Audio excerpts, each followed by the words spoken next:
Today I'm going to show you guys how to drive a manual transmission car. Manual transmission vehicles are becoming more rare, but a lot of enthusiasts still enjoy driving them. When driving a manual, you first off need to put in your clutch, then put it in gear. So that's first gear. Put down your e-brake if you have one. Slowly release the clutch and give it gas to start moving forward. If your car has enough torque, it won't even be necessary for you to gas it while releasing the clutch. You can get rolling just like that. Here's my stock 370Z. All I'm doing is releasing the clutch very carefully, and it's getting rolling, and I haven't gassed it, and we're rolling. So from here you can just gas it and move forward.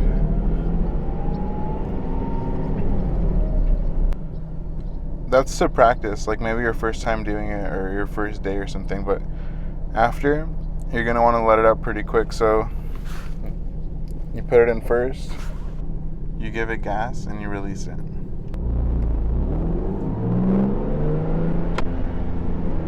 Once you get rolling and you're ready to go into second gear, you'll know that because if you're racing, you'll be at the red line, or if you're driving normal, you'll be at about 3,000 RPM. So you just put the clutch in, shift your gear, release the clutch, and keep gassing it. So now you're rolling. From here, it's easy to go to each gear. You go to third, whatever.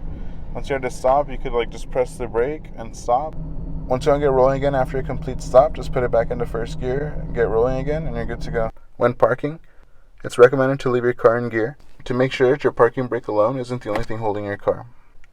This is especially important when you're parking up or down a hill. This will make sure that if worse comes to worse, your car doesn't roll away. I hope you guys enjoyed this video. Like, comment, and subscribe, share with your friends. I'll see you guys in the next one.